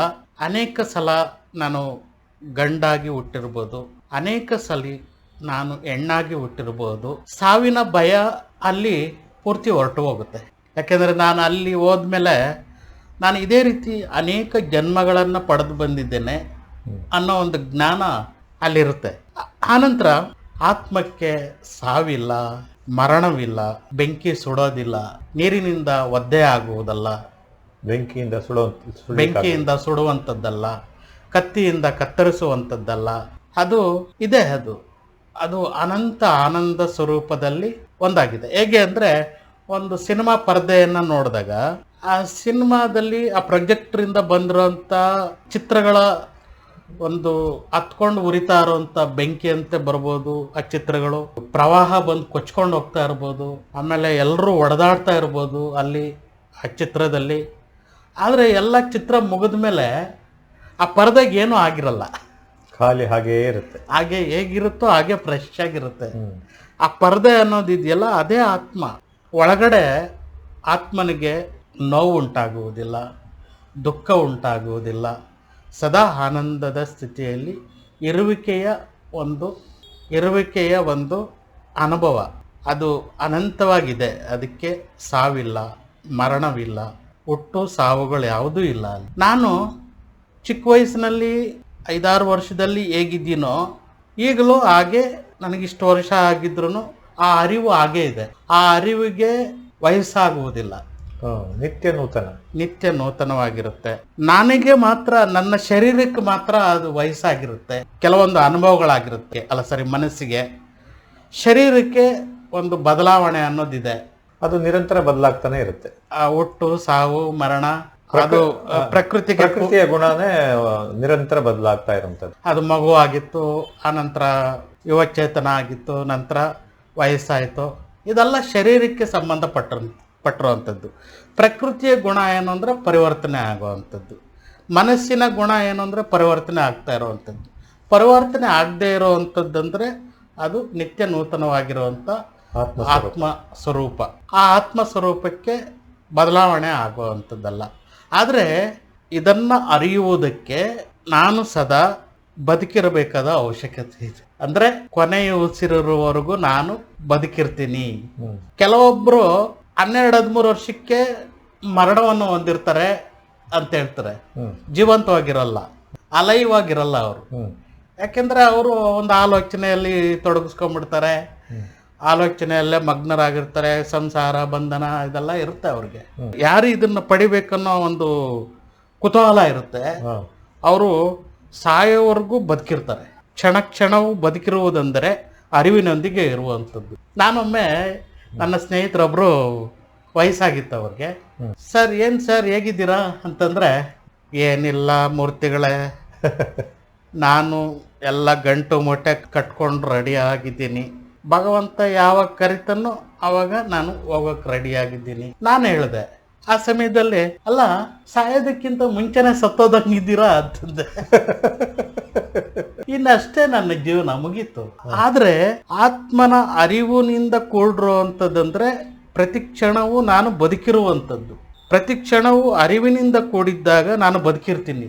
ಅಲ್ಲೇನಾದ್ರೂ ಒಂದು ಘಟಿಸುತ್ತೆ, ನಾನು ಮೊದಲೇ ಸಾವು ಬರೋದಕ್ಕಿಂತ ಮೊದಲೇ ನಾನು ಸತ್ತೋಗ್ಬಿಟ್ರೆ ಏನೂ ಘಟಿಸೋದಿಲ್ಲ. ಎಲ್ಲವೂ ಸಪ್ಪೆ ಈ ಜೀವನ ಒಂದು ನಿಸ್ಸಾರ ಆಗ್ಬಿಡುತ್ತೆ. ಆನಂದಮಯವಾಗಿರುವುದಿಲ್ಲ, ಖುಷಿಯಾಗಿರೋದಿಲ್ಲ, ಆನಂದವಾಗಿರೋದಿಲ್ಲ, ಅದೊಂದು ಚೈತನ್ಯದಾಯಕವಾಗಿರೋದಿಲ್ಲ, ಅರಿವಿನಿಂದ ಕೂಡಿರೋದಿಲ್ಲ. ಒಂದು ಶವದಂತೆ ಅಷ್ಟೇ. ಅಲ್ಲಿ ಯಾವುದೇ ಕ್ರಿಯೆ ಪ್ರತಿಕ್ರಿಯೆ ಏನು ಇಲ್ಲ.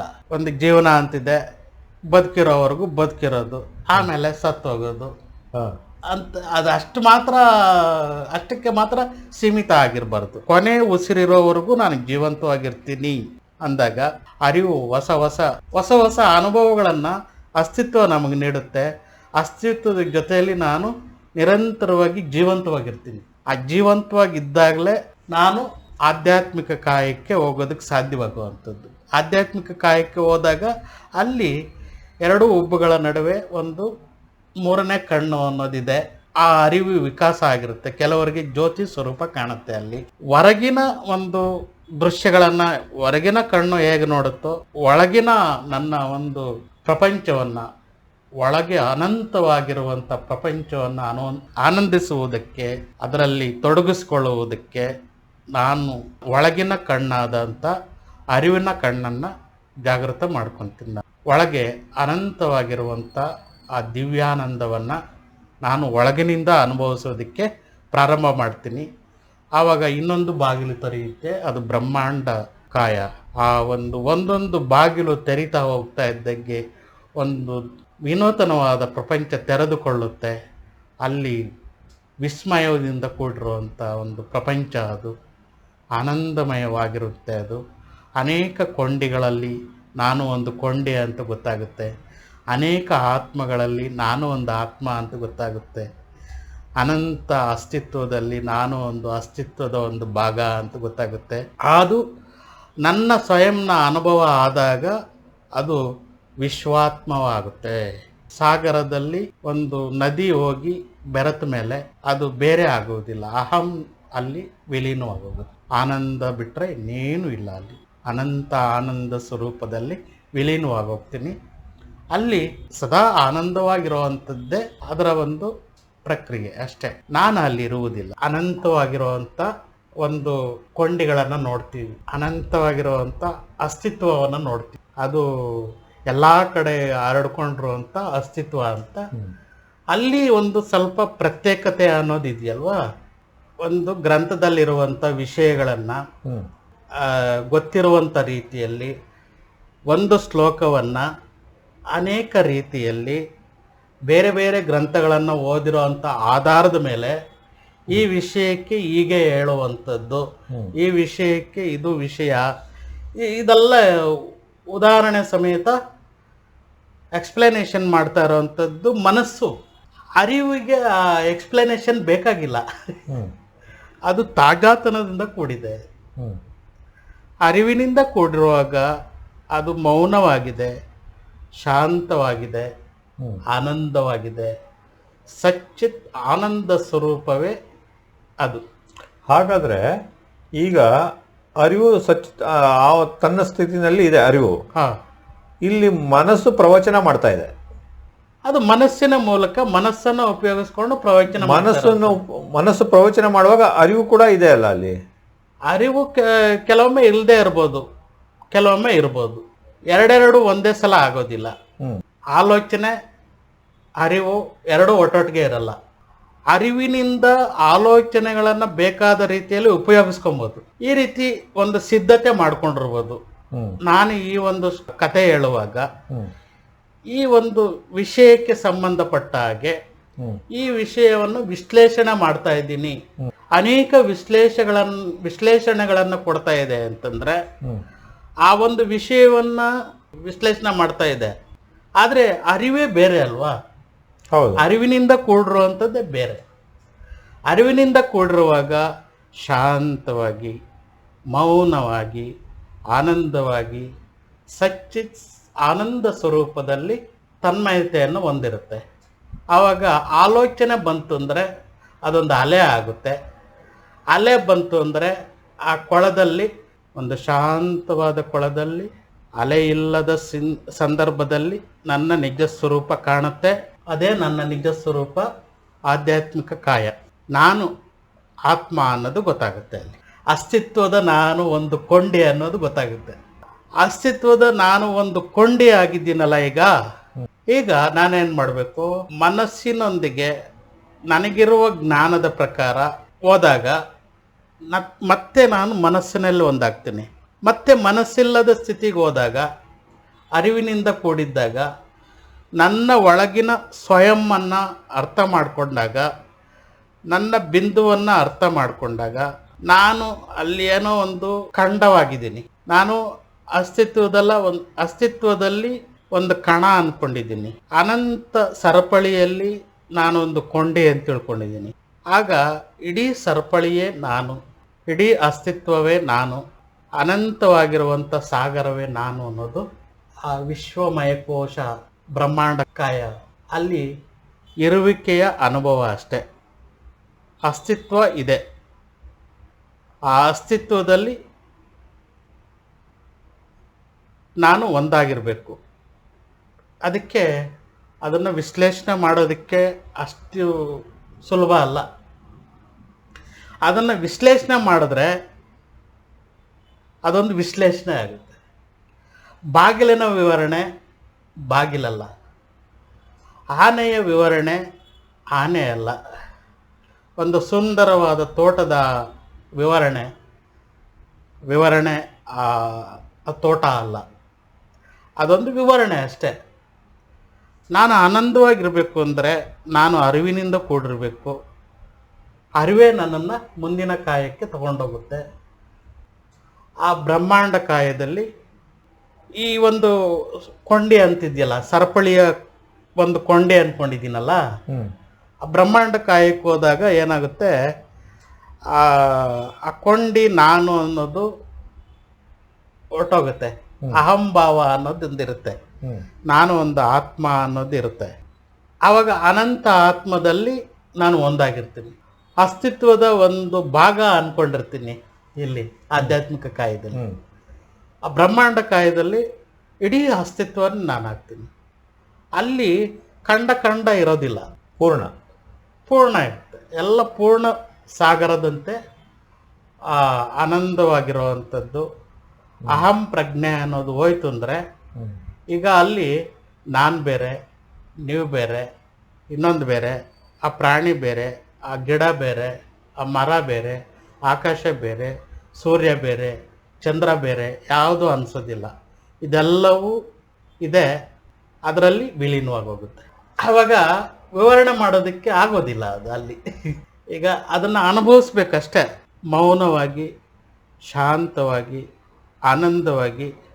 ಇದು ಹೇಗಾಗುತ್ತೆ ಅಂದರೆ, ಈ ಆಧ್ಯಾತ್ಮಿಕ ಕಾಯಕ್ಕೆ ಬಂದಾಗ ಈ ಮೂರನೇ ಕಣ್ಣು ಅನ್ನೋದು ಒಂದಿರುತ್ತೆ. ಅದಕ್ಕೆ ಅಲ್ವ ಇಲ್ಲಿ ಸ್ಪಿರಿಚುವಲ್ ಬಾಡಿ ಅಂತಿದೆ, ಆಮೇಲೆ ಅಲ್ಲಿ ಥರ್ಡ್ ಐ ಅಂತಿರುತ್ತೆ. ಆ ಮೂರನೇ ಕಣ್ಣು, ಎರಡು ಕಣ್ಣು ಹೊರಗಿನ ಜಗತ್ತನ್ನು ನೋಡುತ್ತೆ, ಆ ಮೂರನೇ ಕಣ್ಣು ಅನ್ನೋದು ಒಳಗಿನ ಜಗತ್ತನ್ನು ನೋಡುತ್ತೆ.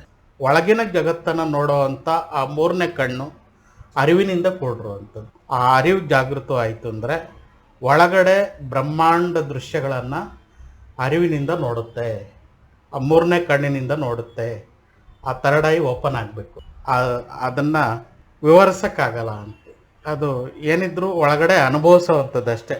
ಏನೇ ವಿವರಣೆ ಕೊಟ್ಟರು ಅದು ಮನಸ್ಸಿನಿಂದ ಕೂಡಿರುವಂಥದ್ದು. ನಿರ್ವಾಣ ಕಾಯ ಅನ್ನೋದು ಬ್ರಹ್ಮಾಂಡ ಕಾಯದವರೆಗೂ ವಿಶ್ಲೇಷಣೆ ಮಾಡ್ಬೋದು. ಹೇಗೆ ಅಂದರೆ, ಈ ಒಳಗಿನ ಜಗತ್ತು, ಹೊರಗಿನ ಜಗತ್ತು, ಈ ಬ್ರಹ್ಮಾಂಡ ಎಲ್ಲವೂ ಒಂದೇ ಇದರಿಂದ ನಿರ್ಮಾಣ ಆಗಿದೆ. ಅದೆಲ್ಲವೂ ಒಂದೇ, ಅದು ಅರಿವಿನಿಂದ ಕೂಡಿದೆ. ಅನಂತ ಆತ್ಮ, ಸಚ್ಚಿದಾನಂದ ಸ್ವರೂಪ, ಪರಬ್ರಹ್ಮ ಸ್ಥಿತಿ, ಈ ಥರ ಎಲ್ಲ ಹೇಳ್ಬೋದು. ಅದಕ್ಕೆ ಏನಾದರೂ ಒಂದು ದೇವಿ ಅಂತ ಹೇಳ್ಬೋದು. ಇಡೀ ಜಗತ್ತೆಲ್ಲ ಬೆಳಗುತ್ತಿರುವಂಥ ಅದು ದಿವ್ಯ ಜ್ಯೋತಿ ಅಂತ ಹೇಳ್ಬೋದು. ಜಗತ್ತನ್ನು ಬೆಳಗ್ತಾ ಇರುವಂಥ ಪರಮಾತ್ಮ ತತ್ವ ಅಂತ ಹೇಳ್ಬೋದು. ಏನು ಬೇಕಾದ್ರೂ ಹೇಳ್ಬೋದು. ಅದನ್ನು ಅರಿವು ಅಂತಲೂ ಹೇಳ್ಬೋದು, ಅಸ್ತಿತ್ವ ಅಂತಲೂ ಹೇಳ್ಬೋದು, ಪ್ರಜ್ಞೆ ಅಂತಲೂ ಹೇಳ್ಬೋದು, ಆತ್ಮ ಅಂತಲೂ ಹೇಳ್ಬೋದು, ಅದೊಂದು ವಿಶ್ವಾತ್ಮ ಅಂತ ಬೇಕಾದ್ರೂ ಹೇಳ್ಬೋದು, ಏನು ಬೇಕಾದ್ರೂ ಹೇಳ್ಬೋದು. ಆದರೆ ಅದು ನನ್ನ ಒಂದು ತಿಳುವಳಿಕೆ ಆಗಬೇಕು. ಅದು ಹೊರಗಿನಿಂದ ಗ್ರಂಥಗಳಿಂದ ಓದಿದ್ದಾಗಿರಬಾರ್ದು. ನನ್ನ ಒಂದು ತಿಳುವಳಿಕೆ ಆಗಬೇಕು. ನನ್ನ ತಿಳುವಳಿಕೆ ನಿಮ್ಮ ತಿಳುವಳಿಕೆ ಅಲ್ಲ, ನಿಮ್ಮ ತಿಳುವಳಿಕೆ ನನ್ನ ತಿಳುವಳಿಕೆ ಅಲ್ಲ. ಆ ಒಂದು ಸ್ಥಿತಿಯನ್ನು ನಾನು ಅನುಭವಿಸ್ಬೇಕು. ನಾನು ಅನುಭವಿಸಿದಾಗ ಮಾತ್ರ ಅದು ನನಗೆ ಅರಿವಿಗೆ ಬರುತ್ತೆ.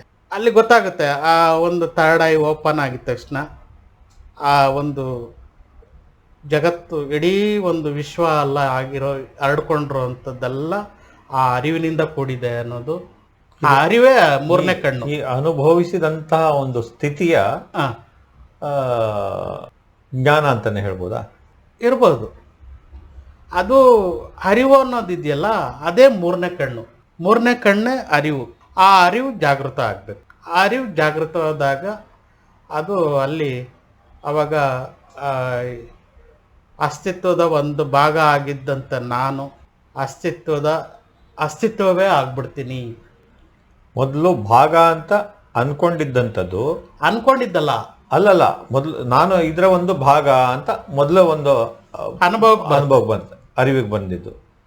ಆಮೇಲೆ ಅದೇ ನಾನು ಅನ್ನೋ ಒಂದು ಸಂಪೂರ್ಣವಾಗಿ ಅದೇ ನಾನು ಅನ್ನೋವಂಥ ಒಂದು, ಈಗ ನಾನು ಬೇರೆ ನೀವು ಬೇರೆ ಅಂತಿದೆಯಲ್ಲ, ಅಲ್ಲಿ ಅದಿರಲ್ಲ. ನಾವೆಲ್ಲ ಒಂದೇ. ಅದು ಈಗ ಹೇಗೆ ಅಂತಂದರೆ, ಒಂದು ನಾಯನ್ನು ಒಂದು ಮನೆಯಲ್ಲಿ, ಒಂದು ಬಿಲ್ಡಿಂಗಲ್ಲಿ ಸಾವಿರಾರು ಕನ್ನಡಿಗಳನ್ನ ಇಟ್ಟು ಆ ನಾಯನ್ನು ಬಿಡ್ತಾರೆ. ಆ ಕನ್ನಡಿಗಳಲ್ಲಿ ಇರೋ ಎಷ್ಟೊಂದು ನಾಯಿಗಳು ಕಾಣುತ್ತೆ ಅದಕ್ಕೆ ಅಲ್ವಾ? ಇಡೀ ರಾತ್ರಿ ಎಲ್ಲ ಬಗಳಿ ಬಗಳಿ ಬಗಳಿ ಬಗಳಿ ಅದನ್ನು ನನ್ನೇನೇನೋ ಮಾಡಿಬಿಡುತ್ತೆ, ಇದೇ ನನ್ನೇನೋ ಮಾಡಿಬಿಡುತ್ತೆ, ಇದು ನನ್ನನ್ನು ಸಾಯಿಸ್ಬಿಡುತ್ತೆ. ಇದು ಬಗಳ್ತಾ ಇದೆ, ಭಯಕ್ಕೋಸ್ಕರ ಬಗಳ್ತಾ ಇದೆ. ಅಲ್ಲಿ ಇನ್ನೊಂದು ನಾಯಿ ಇಲ್ಲ ಅಲ್ವಾ?